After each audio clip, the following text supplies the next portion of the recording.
Sejam bem-vindos ao Saber Direito. Eu sou a professora Vólia Bonfim e o tema do curso é empregado doméstico. Na última aula, nós abordamos a eficácia constitucional dos direitos trabalhistas do doméstico, previstos no parágrafo único do artigo 7º, e entramos especificadamente no tema salário mínimo. E hoje nós vamos continuar estudando os direitos trabalhistas do empregado doméstico. Sugestões, críticas e perguntas devem ser dirigidas para o endereço eletrônico saberdireito@stf.gov.br. Muito bem, na aula passada, nós vimos que o doméstico tem direito ao salário mínimo. E, ao ter direito ao salário mínimo, automaticamente ele passou a ter direito a alguns dispositivos da CLT. Porque, para que o intérprete dê eficácia aos direitos constitucionais, ele precisa se utilizar das ferramentas que já existem na legislação infraconstitucional para dar aplicabilidade àqueles direitos. Vimos, então, que o empregador doméstico tem que emitir recibo. Vimos que o empregador doméstico tem que estabelecer a periodicidade não maior que um mês, que ele não pode efetuar descontos, salvo aqueles previstos em lei. Vimos que o empregado doméstico pode faltar ao trabalho exatamente nas mesmas hipóteses, quando compatíveis, previstas na CLT, que o empregador não pode despedir sem justa causa o empregado doméstico durante as suspensões e as interrupções contratuais. E hoje nós vamos abordar especificadamente o tema dano, isto é, desconto por dano. E, a propósito disso, nós tínhamos uma pergunta de um dos nossos alunos sobre dano. Eu acho que é você. Não era você que tinha me feito uma pergunta da passadeira, da doméstica? Não foi isso ou não? De descontos? A pergunta que eu tenho que fazer para a doutora é se a minha empregada queimar a minha roupa quando ela estiver passando, eu posso descontar o prejuízo, o preço da roupa dela? A pergunta é muito pertinente. Isso é comum a doméstica, ao limpar a casa, deixar o seu jarro de cristal quebrar, ao passar a roupa, queimar a sua roupa cara. É comum ela estragar a comida porque salgou excessivamente, ou o motorista, por excesso de velocidade, ter diversas multas que os pardais eletrônicos captam. É possível que ele dirigindo bata com o carro, isso é, são danos que o trabalhador praticou. Se ele fosse um empregado urbano, isso é, regido pela CLT, era indiscutível a aplicação do 462 da CLT a ele. Como a gente está tratando de um empregado doméstico e como existe um conflito entre a CLT, que diz que esta CLT não se aplica ao doméstico, e a obrigatoriedade do intérprete de dar eficácia aos direitos constitucionais dados ao doméstico, defende uma parte da doutrina e da jurisprudência, da qual eu me posiciono, eu também participo dessa corrente, de que é possível, sim, efetuar descontos do empregado doméstico em virtude de danos culposos ou dolosos. Se culposo, prevê a CLT que deve haver prévia autorização no contrato para descontos por danos culposos. No caso da sua pergunta, de fato, ela, ao passar a roupa, presumo que ela não tenha queimado a roupa propositadamente. Portanto, o dano foi culposo. Sendo um dano culposo, o empregador só pode efetuar o desconto se no contrato havia prévia autorização de desconto no salário por dano. Se for doloso, isso é furto, roubo, ela queimou propositadamente, etc., pode-se efetuar o desconto independentemente da autorização. Relembro, esta minha posição não é unânime, não é uníssona nem na jurisprudência nem na doutrina, mas tem sido a corrente majoritária adotada tanto pelos tribunais quanto pelos doutrinadores. Isso é, o artigo 462 da CLT, ele autoriza que o patrão desconte do seu empregado, do salário do seu empregado, adiantamentos, que são os vales, Descontos previstos em lei, isso é imposto de renda, INSS, vale transporte, utilidades, que são os descontos possíveis para o doméstico, assim como aqueles descontos previstos, decorrentes de dano, seja culposo, seja doloso. Então, é possível, sim, efetuar desconto no salário do doméstico. Vamos a outro item. Encerrando a questão do salário mínimo, que está previsto no artigo 7º, inciso 4, o doméstico também tem direito, na forma do inciso 6, à irredutibilidade salarial. A irredutibilidade salarial, segundo a tese do Supremo Tribunal Federal, ela é nominal e não real, mais ou menos isso. Isto é, você pode congelar o salário do seu doméstico, salvo se você já paga o salário mínimo, e quando o salário mínimo for reajustado, você também terá que reajustar esse salário. Mas se ele ganha mais do que o mínimo, você não é obrigado a dar reajuste. Mas, em compensação, numericamente, você não pode reduzir esse valor. Isto é, se eu contratei para ganhar R$1.000, em nenhuma hipótese, percebam, nenhuma hipótese poderá ser reduzido para 800, 700, 600 e etc. A irredutibilidade é numérica, isto é, o patrão não pode reduzir numericamente o salário desse empregado. Vocês poderiam me perguntar, mas Volha, não diz a Constituição, no artigo 7º, inciso 6, que é possível reduzir o salário mediante acordo coletivo ou convenção coletiva? De fato, isso está escrito no inciso 6 do artigo 7º da Constituição. Todavia, não há normas coletivas para os domésticos. Isso porque só há sindicato do empregado doméstico. Não existe sindicato do empregador doméstico. E o empregador doméstico é uma pessoa física, portanto, ele não tem como fazer um negócio jurídico coletivo. A CLT, nessa parte, isso é, a do direito coletivo, não se aplica aos domésticos. Não existe acordo coletivo de doméstico e não existe a convenção coletiva de doméstico. Portanto, os instrumentos possíveis para a redução de salário previstos na Constituição não existem para o empregador doméstico. Logo, ele não pode reduzir o salário desse doméstico. A esse respeito, também a nossa colega tinha uma pergunta que ela me fez no intervalo. Vamos lá ver qual é a pergunta? Eu posso reduzir o número de dias de trabalho da minha empregada e, com isso, reduzir o salário na mesma proporção? Várias pessoas têm essa dúvida. Isto é, eu contratei a minha doméstica para trabalhar de segunda a sexta. E, para tanto, eu ajustei um salário de R$500. Ela já trabalha comigo há 4, 5 anos. Só que agora o meu filho casou, ou a minha filha saiu de casa, e eu não tenho mais necessidade da mão de obra dela há tanto tempo. Ou eu fiquei sem dinheiro, perdi o emprego. É possível que eu reduza o número de dias, isto é, ao invés de ela trabalhar de segunda a quinta, ela pode trabalhar só segundas, quartas e sextas, 3 dias, e eu reduzo dos R$500 para R$300 por mês? Entenderam a pergunta? É possível eu permanecer com o mesmo empregado, no mesmo contrato de trabalho mantido com aquele empregador, quando eu ajustei um salário mensal de R$600 por 5 dias ou 6 dias de trabalho, e eu reduzo para 3 dias e reduzo proporcionalmente o salário? A resposta é não. Você não pode reduzir o salário em hipótese nenhuma. O que você poderia ter feito era, na contratação, ter ajustado com a sua doméstica que ela receberia, por exemplo, R$50 o dia trabalhado. Nas semanas que ela trabalhou mais dias, ela ganha mais. Nas semanas que ela trabalhou menos dias, ela ganha menos. E aí ela fica com uma variabilidade de números de dias trabalhados por mês.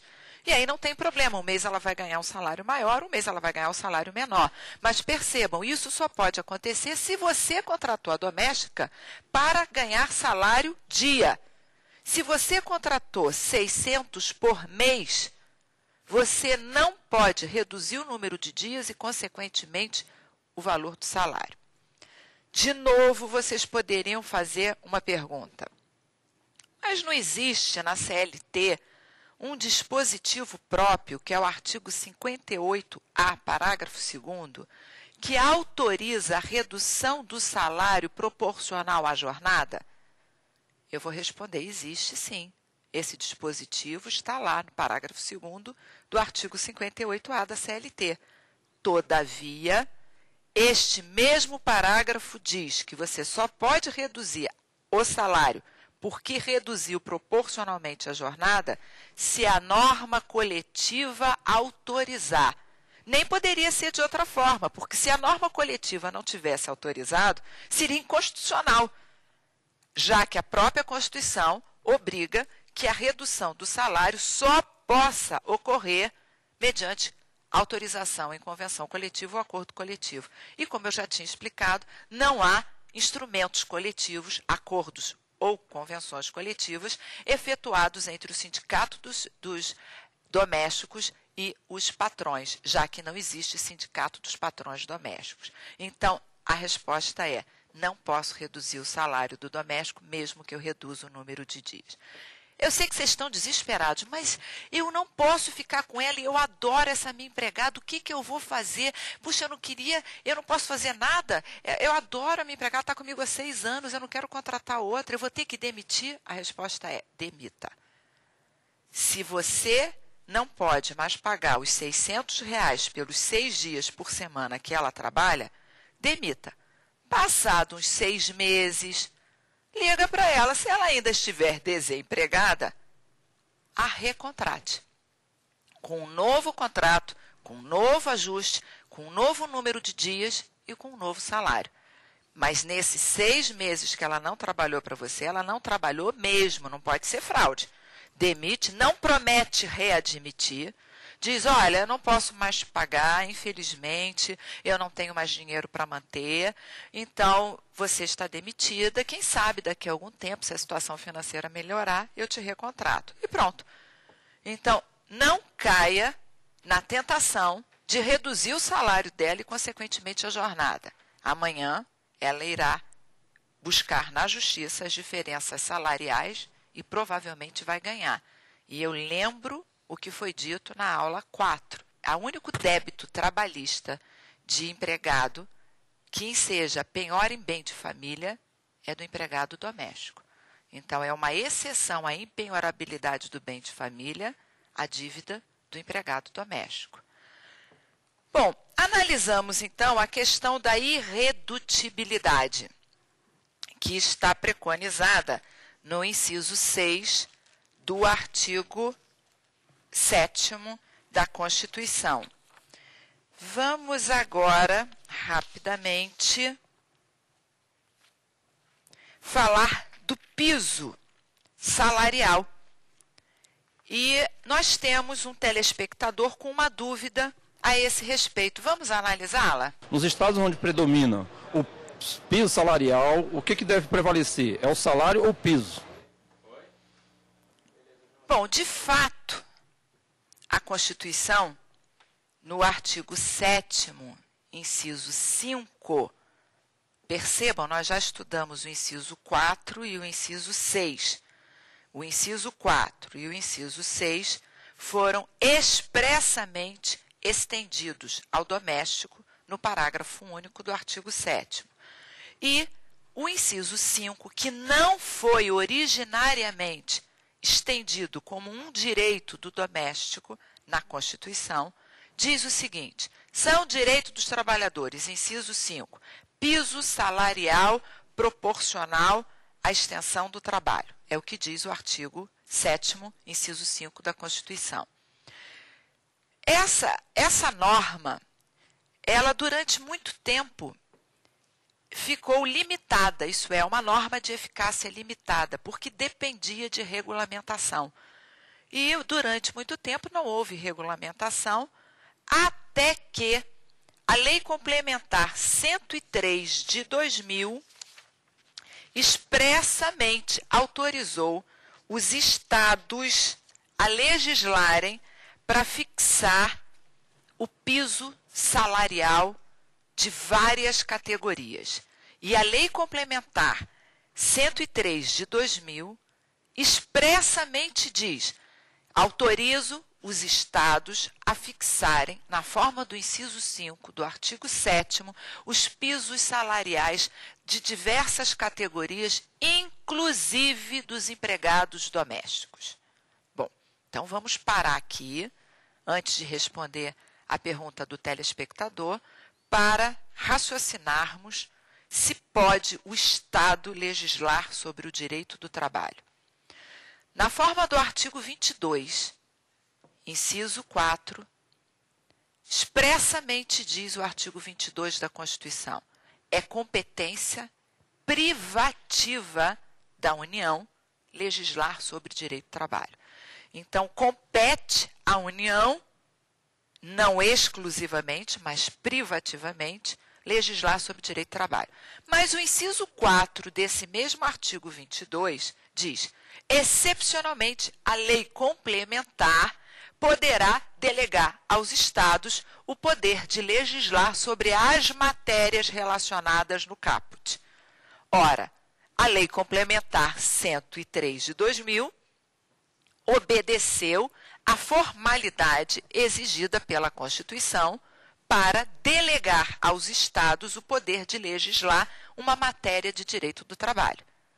E assim foi feito. O Rio de Janeiro foi o primeiro estado, imediatamente depois que a lei complementar foi publicada, foi o primeiro estado a publicar a primeira lei estadual fixando pisos para diversas categorias, e a que nos interessa é a categoria dos domésticos.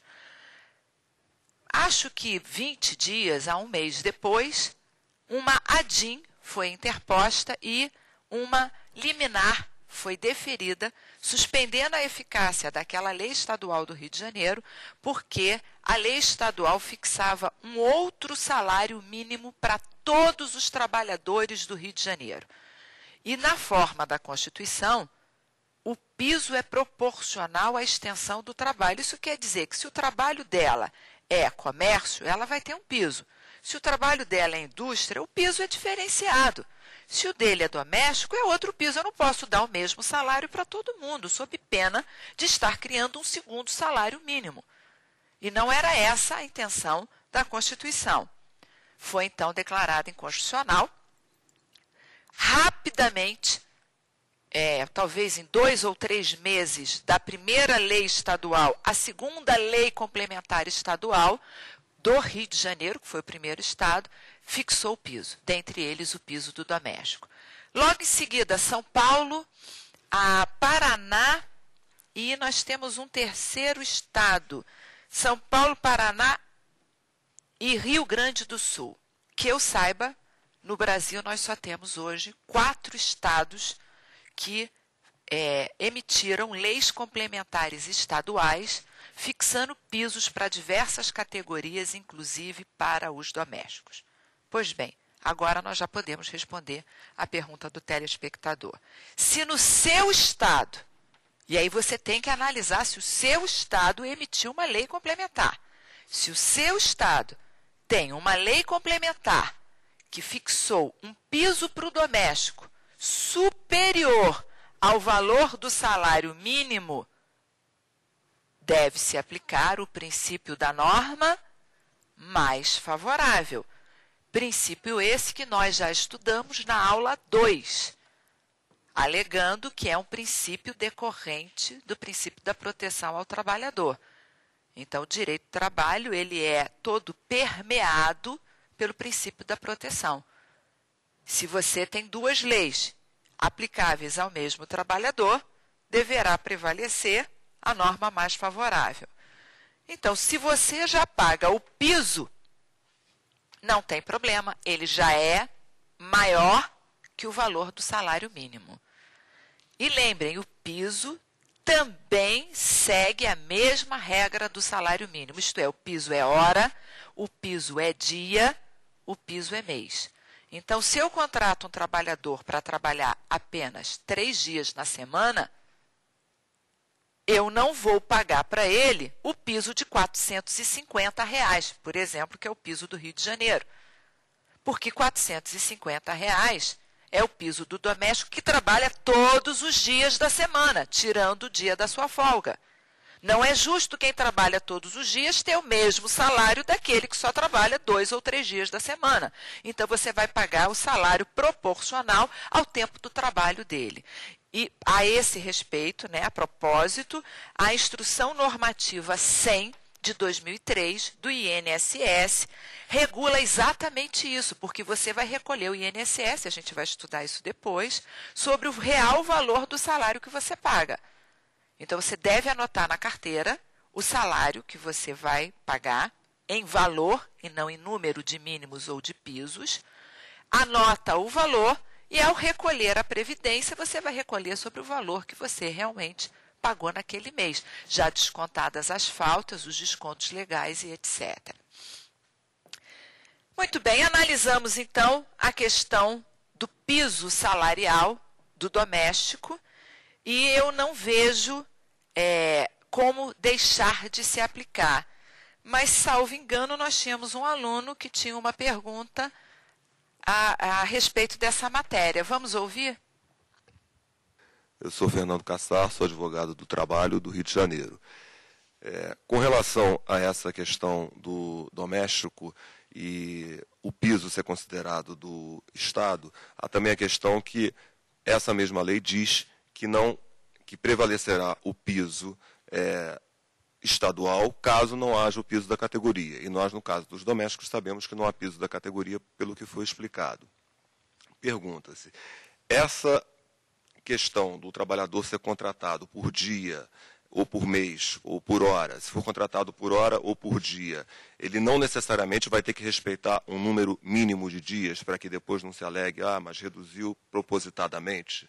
A pergunta é pertinente ou parecida com a pergunta da colega, que é a redução do salário e, consequentemente, do número de dias, proporcionalmente.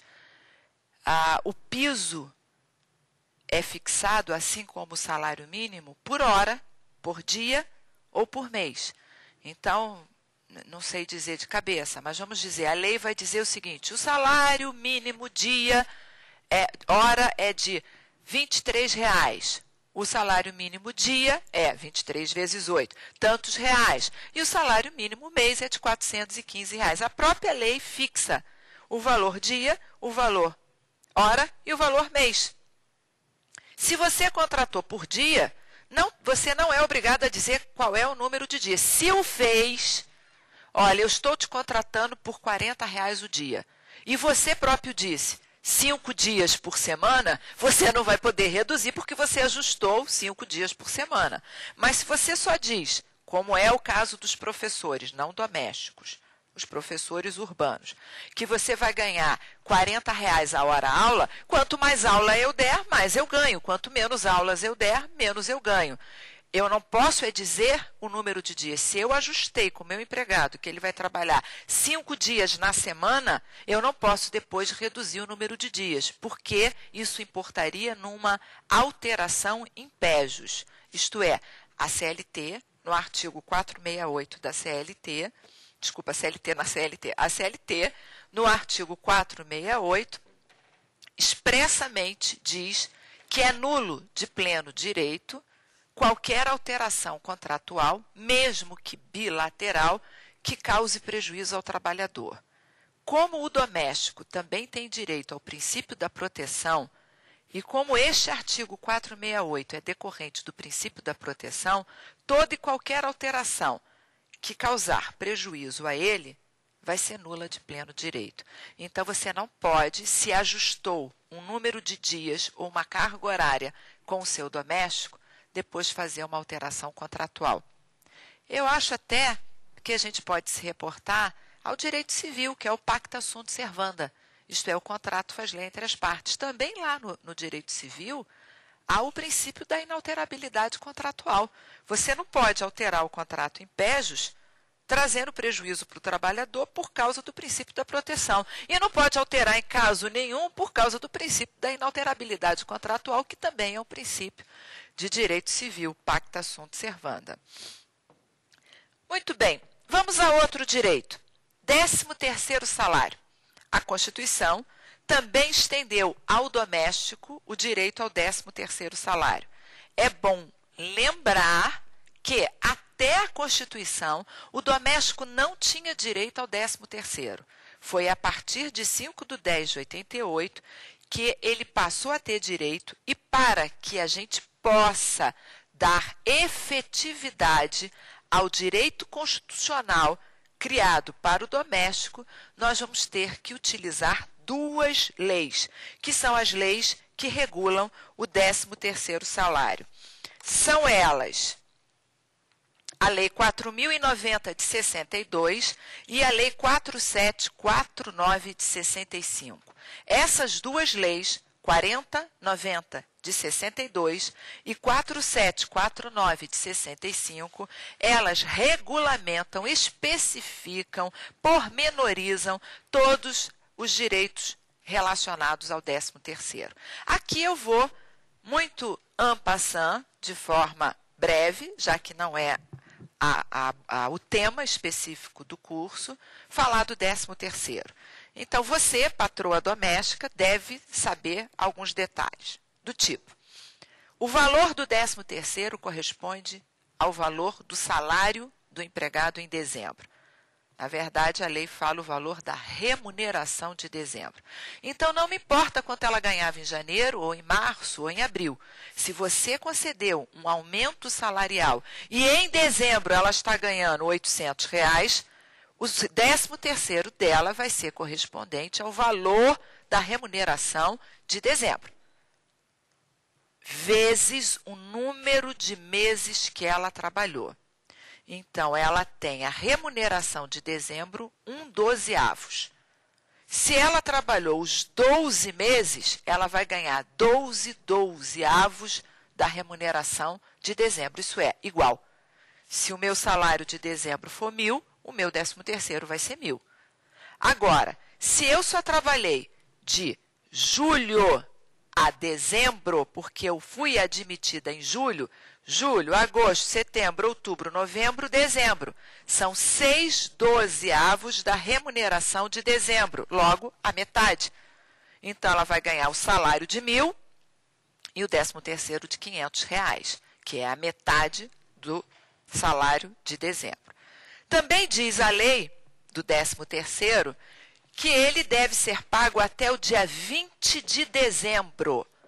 Então, o salário do mês de novembro você vai pagar no 5º dia útil de dezembro. O salário de dezembro você vai pagar até o 5º dia útil do mês de janeiro.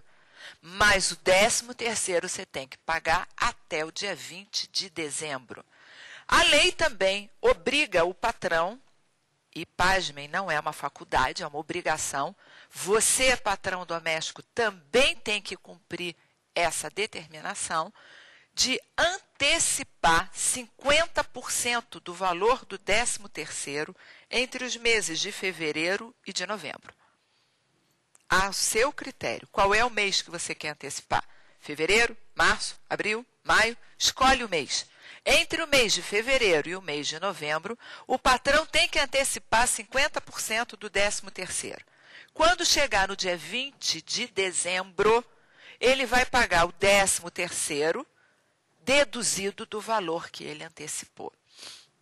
Se por um acaso você antecipou esse 13º e demitiu o empregado antes que ele completasse 6/12, porque a antecipação é de 50%, portanto, de 6/12. Se você demitiu no mês de março, portanto, ele só trabalhou 3 meses nesse ano, janeiro, fevereiro e março, e você já tinha antecipado em fevereiro os 50%, você pode, na rescisão, descontar o máximo, o plus, isto é, os 3/12 que você pagou a mais. Você pagou 6/12, ela só trabalhou 3 meses, portanto, você pode descontar aí 3/12. A lei faculta esse desconto. O 13º proporcional só não é devido em caso de justa causa. Pedido de demissão, extinção normal do contrato a termo ou despedida imotivada, o 13º é sempre devido. E só em caso de culpa recíproca é que ele cai pela metade. Bom, outras considerações sobre o tema, eu aconselho que vocês procurem num livro didático próprio, já que não é o tema específico 13º salário. A gente só deu uma passagem rápida sobre o tema e vamos ao próximo direito do doméstico. A Constituição, no artigo 7º, inciso 15, também estendeu ao doméstico o direito ao repouso semanal remunerado e aos feriados. Lembrem, até a Constituição, por incrível que pareça, o doméstico poderia trabalhar o ano inteiro sem nenhum dia de folga, sem sequer um dia para descansar. O que ele tinha era um período de férias que depois a gente vai estudar. Foi com a Constituição que o doméstico passou a ter direito ao descanso semanal remunerado de pelo menos 24 horas consecutivas, preferencialmente aos domingos. A Constituição não deu os feriados, não estendeu aos domésticos o direito aos feriados. Ela só deu o direito a descansar no 7º dia, não é nem depois nem antes, é no 7º, trabalha 6, o 7º dia da semana, o doméstico tem direito a descansar 24 horas consecutivas. E você não pode descontar esse dia de descanso do salário dele. A Constituição recomenda que, preferencialmente, esse dia de descanso recaia num domingo. Por quê? Porque o domingo é o dia que a família se reúne, domingo é o dia que normalmente as pessoas descansam, então você ajuda a família e a sociedade a se reunir, você não segrega laços sociais ou familiares. Além do intuito religioso, é o dia da missa e a criação do descanso no 7º dia e dos feriados tem cunho religioso. Deus criou a terra e trabalhou em 6 dias e descansou no 7º. Então, essa filosofia que vem desde lá dos primeiros mandamentos acabou ensejando o direito ao descanso hebdomadário, isso é, o descanso semanal. A doméstica também tem o direito. Então, se ela mora na sua casa, porque é muito comum a doméstica morar no próprio ambiente que ela trabalha, e você, de fato, dá a folga a ela no domingo ou em qualquer outro dia da semana, lembre, neste dia ela não pode lavar a sua louça, ela não pode cozinhar para você. Mas, vó, é impossível, ela mora lá, ela vê a louça ali, porque eu faço a comida e deixo a louça. Aí ela sente uma angústia, vê a louça na pia, vai lá e lava. Não deixa ela lavar. Ela não pode tocar em nenhum trabalho da casa no dia do descanso. Se for o caso, diga para ela, vai descansar lá no passeio na rua. Aqui eu não quero que você toque nada, porque ela amanhã vai alegar que trabalhava no dia de descanso. Para a gente ter uma ideia, a doméstica que quiser descansar, vai ficar no quarto vendo televisão, vai passear, vai fazer a própria comida, vai lavar a própria louça, mas nada para a família. Nada para a família. Algumas trabalham e dormem na casa do patrão de segunda a sexta e vão para casa sábado e domingo. Perfeito. É o ideal. Que ela não more na própria residência que trabalha, para que possa haver esse direito à desconexão, dela se desconectar do trabalho, sob pena de amanhã ela vir a alegar que estava trabalhando a pedido do patrão. Nós temos uma pergunta, deixa eu lembrar, de uma aluna a respeito de repouso. Qual era? Era você isso? Vamos ver. Meu nome é Alcione, eu sou da Faculdade Forte, o segundo semestre. A pergunta é o seguinte: se a doméstica trabalhar todo domingo, eu tenho que fazer escala de revezamento para dar a ela 2 domingos ao mês na forma da CLT? Realmente a CLT prevê, no capítulo das mulheres, que para a mulher, se ela trabalhar em atividades que funcionem aos domingos, restaurantes, bares, cinemas, teatros e etc., supermercados, alguns shoppings e etc., que deve existir uma escala de revezamento de forma a garantir à mulher que ela usufrua um domingo a cada quinzena. Há quem diga que essa norma não foi recepcionada, porque para os homens, pasmem, é um domingo a cada 7 semanas, e para as mulheres, um a cada 15 dias, salvo para os homens se for comércio, que é um por mês. E há quem diga que isso ocasiona uma discriminação. Por que que as mulheres têm que ter direito a descansar aos domingos, de 15 em 15, e o homem, um domingo a cada 7 semanas? Parece uma discriminação e, aparentemente, parece infringir o artigo 5º, caput da Constituição, que diz que homens e mulheres são iguais perante a lei.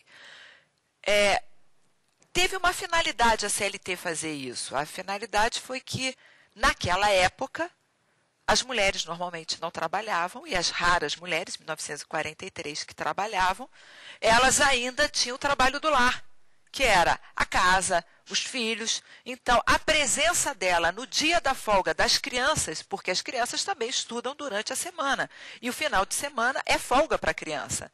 Então, este seria o dia que ela se dedicaria mais aos filhos e à casa. Esse teria sido o motivo da discriminação.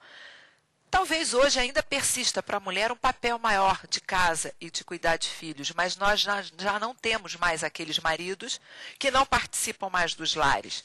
Então, ou a gente aplica para os maridos que participam dos lares a mesma periodicidade de descanso, ou a mulher fica com a mesma periodicidade do homem. Bom, independente disso, a matéria é controvertida.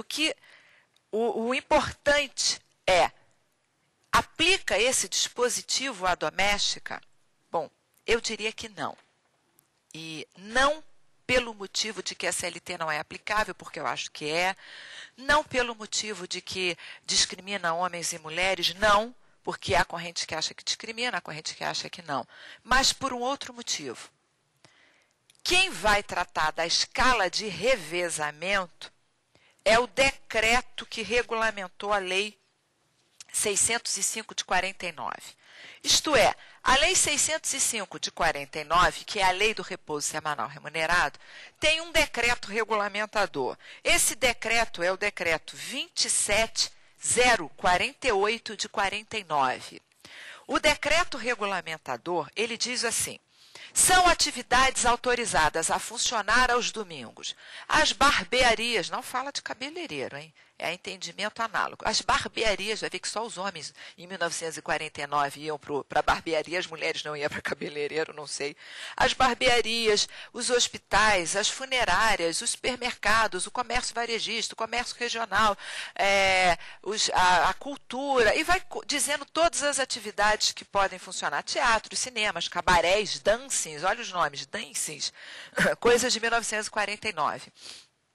E diz que para essas atividades, o empregado vai ter que trabalhar aos domingos, porque são atividades que funcionam para o público ou que tem que ficar 24 horas abertas, porque são atividades de saúde, de transporte, etc., gás, luz, transporte, etc., e determina uma escala de revezamento.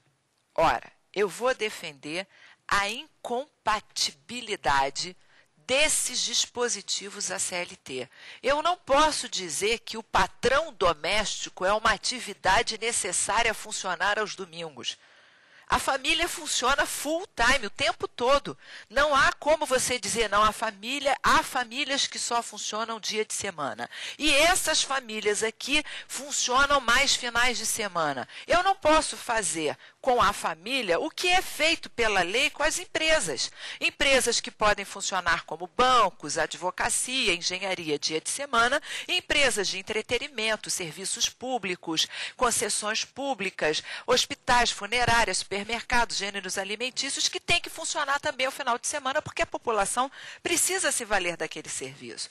Então, eu não posso comparar a atividade da empresa exige o funcionamento ao domingo. E toda vez que, em virtude da exigência, a empresa estiver autorizada pelo poder público a funcionar aos domingos, deve-se fazer uma escala de revezamento de forma a coincidir a folga, se mulher, 1 a cada 15 dias, se homem, 1 domingo a cada 7 semanas.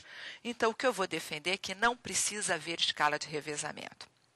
Se você contratou a sua doméstica como folguista para trabalhar sexta, sábado, domingo e segunda, já estou colocando 4 dias por semana para a gente não entrar na controvérsia se ela é ou não é empregada, aula 2, que a gente estudou o requisito da continuidade, eu tenho que dar folga para ela um dia na semana. Ora, ela já folga às terças, às quartas e às quintas. Portanto, ela sempre terá uma folga.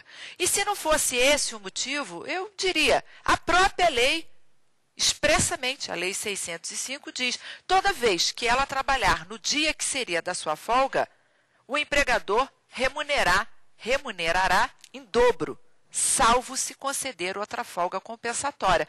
Ora, então, naquele dia que ela deveria ter a folga, 1 a cada quinzena, para quem entender que a CLT é aplicável a ela nesse aspecto, eu não vou dar 1 a cada quinzena e vou dar uma folga compensatória. Qual é? A toda terça, toda quarta e toda quinta. Se ela já tem uma folga por semana, você já cumpriu o requisito, que é a folga de 24 horas no 7º dia. Eu acho que a gente tem uma pergunta de um telespectador de um assunto similar a respeito dos feriados. Doméstico tem direito a feriado? A pergunta é correlata ao tema, já que a Constituição concedeu apenas o direito ao descanso semanal, um dia na semana, preferencialmente e não obrigatoriamente aos domingos. E não se referiu aos feriados. A jurisprudência e a doutrina minoritárias, dentre elas a Alice Monteiro de Barros, desembargadora do Tribunal Regional do Trabalho de Minas Gerais, 3ª Região, e autora de um excelente livro, menciona e defende que ele tem, o doméstico, direito aos feriados e sempre teve a partir da Constituição por uma questão de justiça. Mas, na verdade, essa posição era minoritária, porque a Constituição não disse. A partir da Constituição, o doméstico tem direito à Lei 605 de 49. A Constituição não fez isso. Na verdade, o que a Constituição determinou é a extensão, isso é, a concessão ao doméstico do repouso semanal remunerado. Portanto, majoritariamente, até o advento da Lei 11.324 de 2006, o doméstico não tinha direito aos feriados. O que eu quero dizer com isso? Se o dia 20 próximo for um dia feriado, e se ela faltar, porque ela tem o direito de usufruí-lo, você pode descontar o dia. Não é falta justa. E se ela trabalhar, você vai pagar normalmente o salário dela pelo dia trabalhado. Todavia, a partir da Lei 11.324 de 2006, houve uma alteração na CLT e o doméstico passou a ter direito aos feriados também. Então, todos os feriados ocorridos de 2006 para cá, o doméstico tem o direito de não trabalhar e o patrão não pode descontar, se o doméstico for mensalista, pelo dia que ele faltou do feriado. Se ele for diarista, você tem que pagar o dia do feriado. Não tem jeito. Assim como tem que pagar o dia do repouso semanal. Tanto o feriado como o repouso semanal são descansos remunerados. Ele ganha para não trabalhar. É bom lembrar que a Lei 605, que a gente vai ter que aplicar ao doméstico para instrumentalizar o direito constitucional que lhe foi concedido do repouso semanal remunerado, expressamente exclui o doméstico da sua aplicação. Mas essa alínea A do artigo 4º, salvo engano, da Lei 605, não foi recepcionado pela Constituição, já que é dever do intérprete dar eficácia aos direitos constitucionais. Portanto, a Lei 605, na parte que se refere à regulamentação do repouso, desde a Constituição, é aplicável ao doméstico na parte compatível. E a partir da Lei 11.324 de 2006, ela passa a ser aplicável também na parte que regulamenta os feriados. Bom, alguns detalhes sobre a lei, só por curiosidade para você, patrão doméstico. A Lei 605 impõe alguns requisitos que o trabalhador deve cumprir para ter o direito à remuneração do repouso, tais como frequência integral na semana que antecede o dia do descanso e pontualidade. Para que o doméstico tenha, então, direito a ter remunerado o dia que ele falta em virtude do feriado, ou em virtude do domingo, do descanso, ele precisa, na semana que antecede a folga e que recai o feriado, ele tem que ter tido frequência integral. O que quer dizer isso? Se ele faltou o dia, porque deu dor de barriga, porque não quis ir ao trabalho, não importa o motivo, ele faltou. E não foi falta justa, isso é falta autorizada pela lei.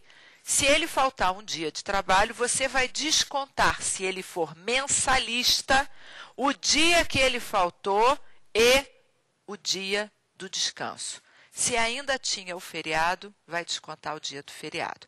Isso se ele for mensalista. Se ele for diarista, isso é receber por dia, você só vai pagar os dias que ele trabalhou e não vai pagar pela falta, pelo feriado e pelo descanso. Eu vou defender que é incompatível com o doméstico a aplicação do segundo requisito, que é pontualidade.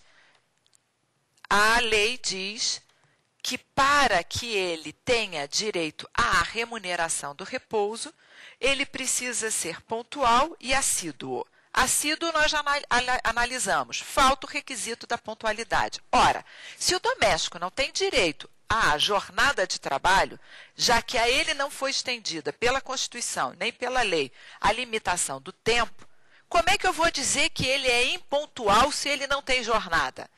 Então, o artigo 58A, parágrafo 1º, que fala da pontualidade do empregado, não é aplicável ao doméstico. Então, eu vou defender que, via de regra, esse requisito para fins de aquisição ao direito à remuneração do repouso não se aplica no requisito pontualidade. Salvo se você contratou o doméstico por hora, que é o caso da enfermeira, 24 horas por 36 de descanso. Então, você já disse a hora que vai entrar, a hora que vai sair. Então, excepcionalmente para os domésticos contratados por hora, você pode aplicar os dois requisitos. Você pode exigir dele a frequência e a pontualidade. Lembrando que a CLT considera impontual o empregado que atrasa mais de 5 minutos. Só é autorizado atraso até 5 minutos. Passou de 5 minutos, o patrão pode descontar tanto os 5 minutos de atraso, quanto a remuneração do repouso e a do feriado da semana que ele atrasou. Bom, vamos ver se os nossos alunos querem fazer alguma pergunta sobre o tema. Algum de vocês quer perguntar alguma coisa sobre o repouso semanal, o feriado, alguma dúvida? Aqui alguém quer perguntar? Tá. Diga, quer perguntar você? Eu ouvi alguém. Então, vamos lá. Liga, seu nome. Eu sou do Alessandro da Euroamericana. Eu queria voltar só num ponto sobre o negócio do contrato, se for possível. Em relação, assim, à quebra de contrato, se é possível fazer outro contrato, pagar a rescisão e fazer outro contrato com a doméstica. Se eu entendi a sua pergunta, você quer saber se você pode despedir e readmitir. Com que finalidade? É porque na redução do salário. Não, não pode. Porque vai ser uma fraude ao direito dela você ter demitido e imediatamente no dia posterior, ou na semana posterior, ou no mês posterior, você readmiti-la. O contrato de trabalho tem como princípio a unicidade.